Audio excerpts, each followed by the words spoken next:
योगी आदित्यनाथ, कहा सभी दलों से सहयोग की अपेक्षा। विधानसभा सदन में राज्यपाल का अभिभाषण जारी। राज्यपाल के अभिभाषण के दौरान विधानसभा में हंगामा। जय श्री राम का पटका डालकर सदन पहुंचे बीजेपी विधायक। यूपी विधानसभा सदन में लगे जय श्री राम के नारे। 4 फरवरी को अयोध्या आएंगे गृह मंत्री अमित शाह। परिवार के साथ रामलला के दर्शन करेंगे अमित शाह। मस्जिद पक्ष को इलाहाबाद हाई कोर्ट से झटका। ज्ञानवापी में होती रहेगी पूजा। मामले में 6 फरवरी को अगली सुनवाई। नमस्कार, आज की खबर में आपका स्वागत है। मैं हूं आपके साथ शिखा मेहरोत्रा। शुरुआत करते हैं उत्तर प्रदेश खबरों की। भाजपा के टांडा नगर अध्यक्ष द्वारा अवैध वसूली के विरोध में महिलाओं ने भी मोर्चा खोल दिया है, जहां भाजपा की पूर्व सभासद सुमन गुप्ता के नेतृत्व में 1 दर्जन से अधिक महिलाओं ने विरोध प्रदर्शन किया और नगर अध्यक्ष के खिलाफ जमकर नारेबाजी की। वहीं प्रदर्शन का नेतृत्व कर रही भाजपा नेत्री सुमन गुप्ता ने कहा कि भाजपा की नगर अध्यक्ष के द्वारा पार्टी के महिला कार्यकर्ताओं के साथ दुर्व्यवहार के साथ अवैध वसूली को अंजाम दिया जाता है, जिसका विरोध करने पर अपशब्दों का प्रयोग किया जाता है। ऐसे में पार्टी मजबूत होने की बजाय कमजोर होती जा रही है। साथ ही कहा कि लोकसभा चुनाव से पहले पार्टी का पलीता लगाने वाली नगर अध्यक्ष को तत्काल प्रभाव से हटाया जाए। गाली गलौज, उनका ना सम्मान करना, मीटिंग में बुला के उनके साथ बदतमीजी करना, महिलाओं को कभी उन्होंने सम्मान करना सीखा ही नहीं। जब कहीं पर मीटिंग पड़ी तब तो महिलाओं को बुला के उनके साथ दुराचार करना, बुरा व्यवहार करना, उनके साथ जो है भ्रष्टाचार। हमेशा उन लोगों से कहते हैं कि जो है आप लोग ये ना करिए। नगर निकाय के चुनाव में जब नगर महिला मोर्चा निकली तो जो है उन्होंने कहा कि आप लोग किसी के कहने पे कहीं पे मीटिंग में नहीं जाएंगी, जो हम कहेंगे वही होगा, क्योंकि हम नगर अध्यक्ष हैं। हमारे कहने से ही आप लोग कार्य करेंगी, नहीं तो नहीं करेंगी। चाहे जिला अध्यक्ष कहें, चाहे रिंकल सिंह कहें, चाहे जो है कोई भी भाजपा का वरिष्ठ नेता हो, किसी के कहने पे आपको कहीं पे नहीं जाना है। उन लोगों के प्रति रोक लगाया गया और उन लोगों को जाने से मना किया गया। नगर निकाय चुनाव में माननीय रिंकल सिंह जिला अध्यक्ष रही महिला मोर्चा की, उनसे हमने बात किया, फिर महिलाओं को हमने निकाला। गाली गलौज। अमेठी में भीषण सड़क हादसा हो गया, जहां तेज रफ्तार स्कॉर्पियो कार ने सामने से आ रही बाइक को टक्कर मार दी। वहीं हादसे में बाइक सवार पिता पुत्र की मौके पर ही दर्दनाक मौत हो गई, जबकि पत्नी और बेटी गंभीर रूप से घायल हो गई। वहीं मौके पर पहुंचे पुलिस ने दोनों घायलों को स्थानीय अस्पताल में भर्ती कराया, जहां घायलों की गंभीर हालत को देखते हुए डॉक्टरों ने ट्रॉमा सेंटर रेफर कर दिया है। बता दें कि हादसे के दौरान मोटरसाइकिल पर पति पत्नी और उनके बच्चों समेत 5 लोग सवार थे। वहीं हादसे के बाद आरोपी अपनी स्कॉर्पियो लेकर मौके से फरार हो गया। हाथरस में कोतवाली हाथरस गेट पुलिस ने एक बदमाश को गिरफ्तार कर चोरी की एक बड़ी वारदात का खुलासा किया है। बता दें कि 5 दिसंबर को रतनगर्भ कॉलोनी निवासी एक युवती ने थाना हाथरस गेट पुलिस को सूचना दी थी कि वो अलीगढ़ शादी में गई थी। जब घर वापस आई तो बदमाश घर का सामान, जेवरात और नकदी चोरी कर ले गए, जिसके बाद पुलिस ने इस मामले में मुकदमा दर्ज कर बदमाशों की तलाश शुरू कर दी है और अब पुलिस ने वारदात में शामिल एक बदमाश को गिरफ्तार कर लिया है। थाना हाथरस गेट अंतर्गत रतनगर्भा कॉलोनी में एक बंद मकान में ताला तोड़कर चोरी की गई थी। इसी घटना का में जब घर के मालिक और परिजन जब घर वहाँ पर लौटे दिनांक 5 दिसंबर को, तब उन्हें इस चोरी की जानकारी मिली और उनके द्वारा दी गई तहरीर के आधार पर सुसंगत धाराओं में अभियोग पंजीकृत कराया गया था। इस घटना का आज यहाँ खुलासा किया गया है। इसमें एक अभियुक्त की गिरफ्तारी की गई है, अभियुक्त सचिन, जो कि ग्राम एहन का रहने वाला है। इसके ऊपर पूर्व में भी 2 मुकदमे थाना हाथरस गेट के पंजीकृत किए गए हैं। इस अभियुक्त के कब्जे से एक चोरी की गई एक चेन, 2 अंगूठी, 2 चांदी के सिक्के और 10,000 रुपये कैश, जो कि इस चोरी का माल जो बिक्री किया गया था उसमें जो उसे पैसे मिले थे वो, और जो बिक नहीं पाए थे उसको आज बेचने जा रहा था, वो जेवरात इसके कब्जे से बरामद किए गए हैं। और इस घटना में प्रयुक्त जो मोटरसाइकिल, इस पर 3 बदमाश सवार होकर गए थे इस घटना को कारित करने के लिए, वो मोटरसाइकिल बरामद की गई है। घटना में हाथरस के गांव लाडपुर में तुलसी पीठाधीश्वर जगत गुरु रामभद्राचार्य की रामकथा सुनने के लिए रोजाना हजारों की भीड़ उमड़ रही है।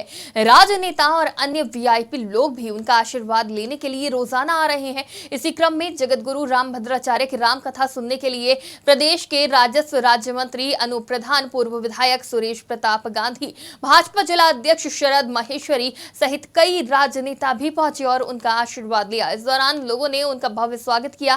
वहीं रामकथा में रामभद्राचार्य ने ज्ञानवापी पर पूजन को लेकर न्यायालय के फैसले पर खुशी जताई। रामकथा में उन्होंने कहा कि जिस तरह से ज्ञानवापी पर फैसला आया है, इस तरह से श्री कृष्ण जन्मभूमि पर भी फैसला आएगा और उसे भी हम लोग लेकर रहेंगे। झांसी के गरौठा क्षेत्र के ग्राम कुरैठा में सांस्कृतिक महोत्सव का आयोजन किया गया, जहां मुख्य अतिथि के रूप में जल शक्ति मंत्री स्वतंत्र देव सिंह कार्यक्रम में शामिल होंगे। वहीं श्री 1008 नावली सरकार धाम कुरैठा में कार्यक्रम के आयोजन होगा और डॉक्टर जगदीश सिंह चौहान कार्यक्रम के सह संयोजक रहेंगे। झांसी के बुंदेलखंड विश्वविद्यालय में चल रही परीक्षाओं में एक चौंकाने वाली घटना सामने आई, जहां परीक्षा दे रहे विद्यार्थी और वहां मौजूद शिक्षक उस समय हैरत में रह गए जब एक दुल्हन परीक्षा देने पहुंची। बता दें कि विश्वविद्यालय के परीक्षा भवन में एक विद्यार्थी दुल्हन के लिबास में तैयार होकर परीक्षा देने पहुंची थी। वहीं दुल्हन ने बताया कि वो अपने फेरे लेने से पहले परीक्षा देना चाहती थी, इसलिए वो पहले परीक्षा देने आई। अभी नहीं हुई, सिर्फ जयमाला हुई बस। अभी फेरे होना जाके। पढ़ाई जरूरी है, वो शादी हो जाएगी 2 घंटे बाद हो जाएगी। किसी ने मना नहीं किया, ससुराल वालों ने भेजा, हमारे घर वालों ने कहा था नहीं छोड़ना चाहिए ना, शादी करो, घर वाले करते हैं तो करना चाहिए पर पढ़ाई नहीं छोड़ना चाहिए, पढ़ाई भी जरूरी है। कासगंज के सदर कोतवाली क्षेत्र में राजनीतिक हलचल तेज हो गई है, जहां भाजपा के स्थानीय जनप्रतिनिधियों पर डिबाई के भाजपा नेता पर फायरिंग करने का आरोप लगा है। वहीं दूसरी तरफ स्थानीय नेताओं ने डिबाई के पूर्व विधायक पर फायरिंग का आरोप लगाया। बता दें कि डिबाई की भाजपा नेता पर फायरिंग की गई और उसके बाद उन्होंने शिकायत भी दर्ज कराई। आज दिनांक 1 फरवरी 2024 को शाम में करीब 4 बजे प्रभारी निरीक्षक कोतवाली कासगंज को एक सूचना प्राप्त हुई कि चाड़ी मोड़ के आसपास एक राजनीतिक दल के 2 समर्थक गुटों के बीच में कहासुनी और फायरिंग की घटना हुई है। इस सूचना पर प्रभारी निरीक्षक कोतवाली कासगंज और क्षेत्राधिकारी नगर जनपद कासगंज के द्वारा जाकर वहां पर घटनास्थल का निरीक्षण किया गया और जानकारी प्राप्त की जा रही है। लोगों से, आसपास के जो लोग हैं उनसे पूछताछ भी की जा रही है, साथ ही अन्य जानकारियाँ वहाँ कलेक्ट की जा रही हैं। दोनों पक्षों से जो तहरीर मिल रही है उसके आधार पर और गहनतापूर्वक जांच करते हुए आवश्यक विधिक कार्रवाई अमल में लाई जाएगी। घटना के संबंध में अन्य जानकारियां। प्रयागराज में गंगा के पार के सराय इनायत थाना क्षेत्र के कुआंडी में चाइनीज मांझे ने एक मासूम की जान ले ली, जहां 10 साल के मासूम की गर्दन में मांझा फंस गया और उसकी मौत हो गई। मामला सराय नायत का है, जहां किशोर बाइक से अपने भाई के साथ पिता की दुकान पर जा रहा था, तभी अचानक किशोर के गले में पतंग का मांझा उलझ गया, इससे उसकी गर्दन कट गई। वहीं सूचना मिलते ही परिजन आनन फानन में किशोर को लेकर अस्पताल पहुंचे, जहां डॉक्टरों ने उसे मृत घोषित कर दिया। ज्ञानवापी परिसर के व्यास तहखाने में पूजा का अधिकार मिलने के बाद तहखाने में मूर्तियों के दर्शन करने के लिए लोग पहुंचने लगे हैं, जहां बैरिकेडिंग के बाहर से ही भक्त झांक कर दर्शन कर रहे हैं। अभी आम लोगों को तहखाने के अंदर जाने की इजाजत नहीं दी गई है। वहीं तहखाने में 31 साल बाद मूर्तियां रखकर पूजा अर्चना की गई। इसके बाद जुमे की नमाज को लेकर विशेष सतर्कता बरती जा रही है। पूरा काशी हाई अलर्ट पर है। वहीं जिले में कड़ी सुरक्षा और पुख्ता इंतजाम के बीच नमाज आरती की जाएगी। काशी विश्वनाथ धाम पर केंद्रीय सुरक्षा बल और पुलिस तैनात की गई है।